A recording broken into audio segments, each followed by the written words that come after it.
All right, so once again, we're going to talk a little bit about getting the trees to flower and when to water, and that's really important. So the reason that the trees will become flowering trees is because of the things that happen in nature, but it's also because of the things that you do, okay?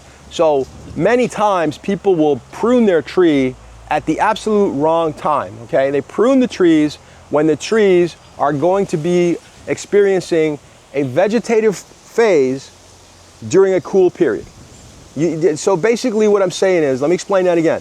You have a vegetative phase, so you have a growth spurt, you have a flush coming, and you prune the tree in November, December, January, maybe February, right? You pruned your tree November, December, January, February, just when the tree was gonna initiate a flush. And that flush was either gonna be nothing but leaves if the weather was above 68 degrees, or if the weather was at 68 degrees or below for 40 hours, that vegetative growth in November, December, January, most likely that's when it's going to happen. Rarely in November, mostly December, January is when the spike, sometimes the first week of February from my experience. So you have that initiation of vegetative growth, and you just planted this tree, you have no idea, you just think it's a tree, it's getting big, it's time to prune, so you decide to prune it, and you do that in December.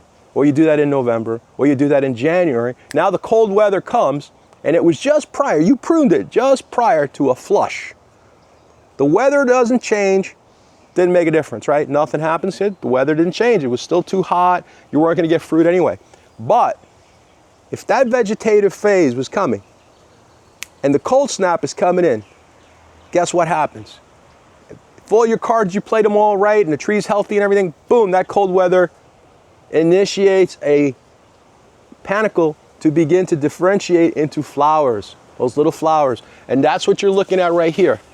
That's what we have right here, okay? Now, there's a lot of things that can go wrong at this point, and we're gonna talk about that next. The flowers, well, first the wind can be a big problem. If it's a lot of wind, it can cause some damage, but you know what? At this part of its growth spurt, they're pretty strong. They can hold on pretty good to the wind, unless there's some kind of hurricane. But I mean, I don't know if you guys can see that, but we have all these little buds that are gonna open up into flowers pretty soon, okay? Probably within a week, we should start seeing flowers, maybe even sooner. All right, so my point is that things can go wrong, okay? Now, there are issues with this time of the year. A small caterpillar or web, I think they call them web worms, but these little caterpillars will get webs all over, little webs. You'll see the webs everywhere. And man, that is bad because they will then damage the flowers and any little fruit that might be setting. So that is a bad situation. So how do you avoid that? Well, the best way to avoid that is to catch it right away, and that means scouting. That means you have to go out and check your trees.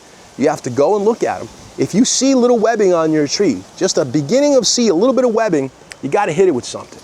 Now, I've been fortunate that I haven't had to deal with it here at my home, okay? I've been lucky this far this year. I've scouted this and I haven't seen any issues.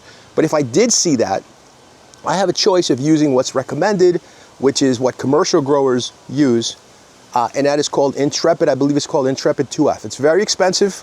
It's like $300 a gallon, maybe even more. I don't really know for sure, but I know it's expensive. And that stuff is going to take care of any problem related to webworms and other potential problems. I believe it's also, I'm not sure if it's a fungicide, but it's Intrepid 2F is what I was told is what they use.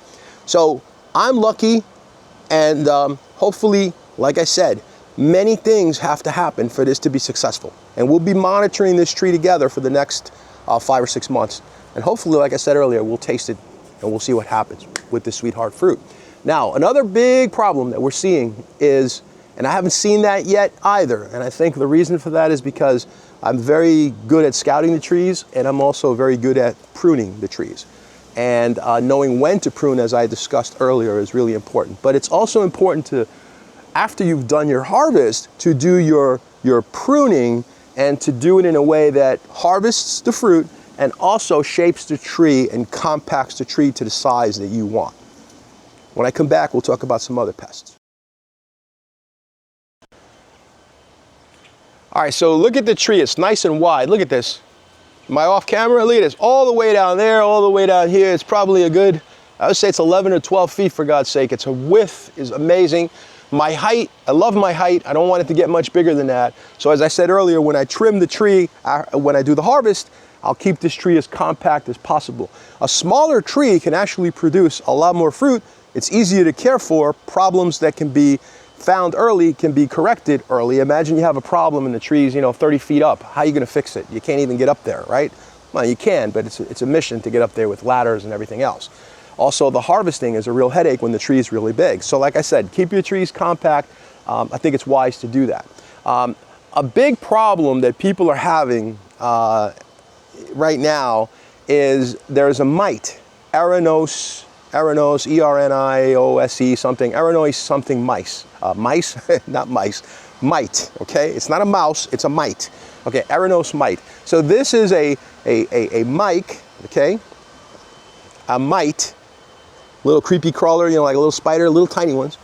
And they get on here, onto the leaves, and what happens is, and I'm very, very fortunate, I don't have this problem, they get these blisters that are like bumps, right? They get these bumps lifted up like if somebody had put their finger in here and pushed it up from the back, and then it turns all nasty, brownish, reddish, ugly, and it gets all over the leaves, and that stuff is really bad. If you get that, well, you're probably gonna have to defoliate the entire tree, and I believe the treatment is spraying the whole tree with sulfur to see if you can eradicate the mite.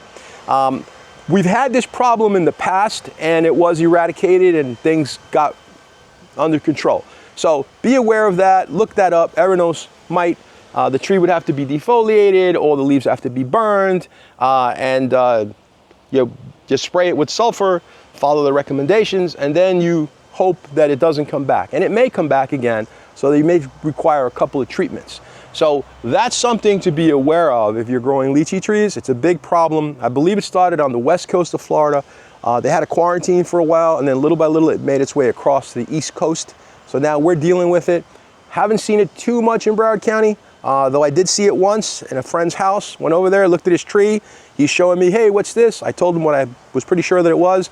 I came home, I took all my clothes off, I burnt it. I burnt my clothes because I don't want to be any of that stuff near I'm exaggerating.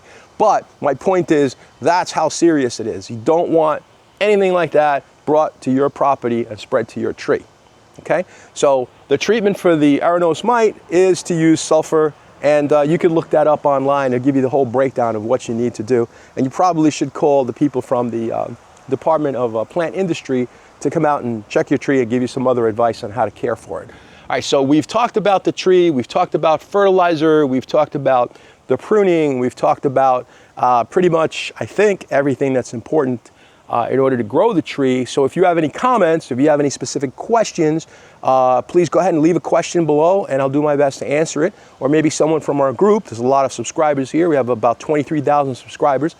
Some of them are regulars, and they probably know a lot more about this than I do. So you know what? If anybody puts a question down there, anyone wants to jump in, if I don't get to you, go ahead, jump in and leave a comment.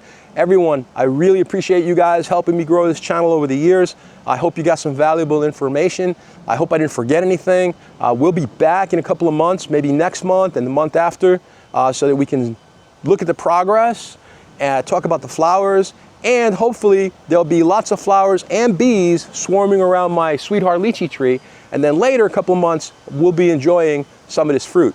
Everyone, God bless, take care. We'll see you soon. Check in with us every now and then. Subscribe to the channel and give us a thumbs up. Have a great day.